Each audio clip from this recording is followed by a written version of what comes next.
जय गुरुदेव। अवस्था त्रय का प्राण से संबंध।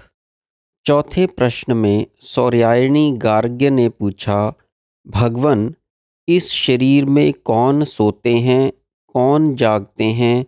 वह देव कौन है जो स्वप्नों को देखता है?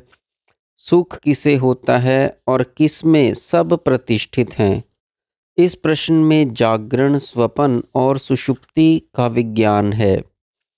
पिपलाद ऋषि ने उत्तर दिया कि जैसे अस्त होने के समय सूर्य की सब किरणें उसी के तेजोमय मंडल में एकत्रित हो जाती हैं और उसके उदय होने पर फैलने लगती हैं, उसी प्रकार ये सब इंद्रियां मन में एकत्रित हो जाती हैं। तब वह पुरुष न सुनता है, न देखता है, न सूंघता है, न चखता है, न स्पर्श करता है, न बोलता है, न लेता है, न आनंदित होता है, न मल मूत्र का विसर्जन करता है और न अंगड़ाई लेता है। तब कहते हैं कि यह मनुष्य सोता है। तब प्राण रूपी अग्नियां ही इस शरीर में जागती रहती हैं। अपान को गार्हपत्य अग्नि और व्यान को अन्वहार्य पचन अग्नि समझो, जो गार्हपत्य से लाई जाती है। प्राण को अपान से लाई हुई आहवनीय अग्नि समझो, जिसमें लगातार श्वास प्रश्वासों की आहुति दी जाती रहती है। वह समान है। मन यजमान है और इष्ट फल उदान है, जो उसको दिन प्रतिदिन सुषुप्ति के आनंद रूपी ब्रह्म के पास ले जाता रहता है। यह आत्मदेव स्वप्न में अपनी महिमा का अनुभव करता है। जो देखा हुआ है उसके अनुरूप देखता है, सुनी हुई बातों को सुनता है, दिगंतरों में अनुभूत विषयों के अनुरूप अनुभव करता है।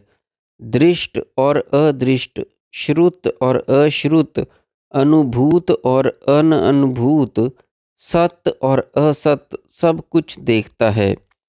जब उसका तेज दब जाता है, तब वह देव इस शरीर में स्वप्नों को नहीं देखता।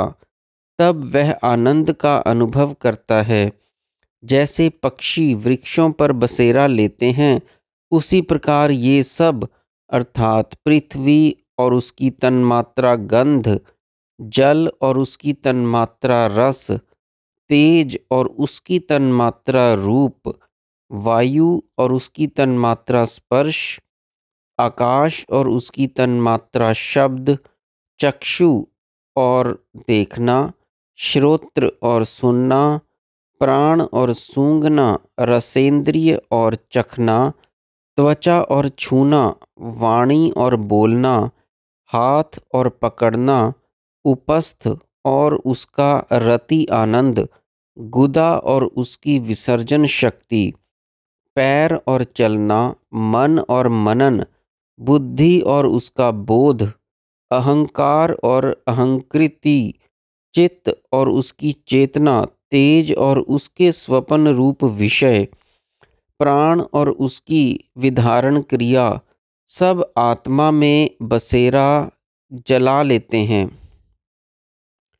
वह जो स्पर्श करता, श्रोत्रा, घ्राता, रसयिता, मनता, बोधा, कर्ता, विज्ञाता पुरुष है, वह उस परम अक्षर आत्मा में प्रतिष्ठित हो जाता है, जो छाया रहित, अशरीरी, अवर्ण, शुभ्र और अक्षर अनुभव में आता है तथा सर्वज्ञ है। सब कुछ वही हो जाता है, जैसा कि नीचे के श्लोक में कहा गया है। सब इंद्रियों के साथ विज्ञानात्मा बुद्धि, प्राण और तन मात्राएं जहाँ प्रतिष्ठित हैं, उस अक्षर को जो जानता है, हे सौम्य, वह सर्वज्ञ है। वह सब में व्याप्त है, अर्थात ब्रह्म को जानने वाला स्वयं ब्रह्म है। अभिप्राय यह है कि मनुष्य की कायिक, वाचिक, मानसिक तथा बौद्धिक सब क्रियाओं का संचालन करने वाली शक्ति आत्मा से निकलने वाली प्राण शक्ति है। जिस तेज के आधार पर पूर्व दृष्ट, श्रुत एवं अनुभूत संस्कारों के अनुरूप स्वप्न दिखते हैं, वह तेज भी प्राण शक्ति का ही रूप है। इसलिए स्वप्नों में आत्मा को तेजस कहा जाता है। सुषुप्ति अवस्था में उस तेज सहित सब वृत्तियां प्रज्ञान घन आत्मा में अस्त हो जाती हैं। इसलिए सुषुप्ति के आत्मा को प्राज्ञ कहते हैं और जागरण के समय वह वैश्वानर कहलाता है। आत्मा से उसकी किरणों रूपी प्राण का निस्सरण होता है, जो मन के अधिकार में रहकर सब इंद्रियों का संचालन करता है। तीसरे प्रश्न के उत्तर में शरीर की उन क्रियाओं का वर्णन है जो मन के अधीन नहीं हैं, जैसे श्वास प्रश्वास, पाचन, धातु निर्माण इत्यादि। ये सब प्राण की ही स्वतंत्र क्रियाएं हैं। इन प्रश्न के उत्तर में उन क्रियाओं का वर्णन है जो मन के अधीन हैं अथवा जिनका मन से भी संबंध है। जय गुरुदेव।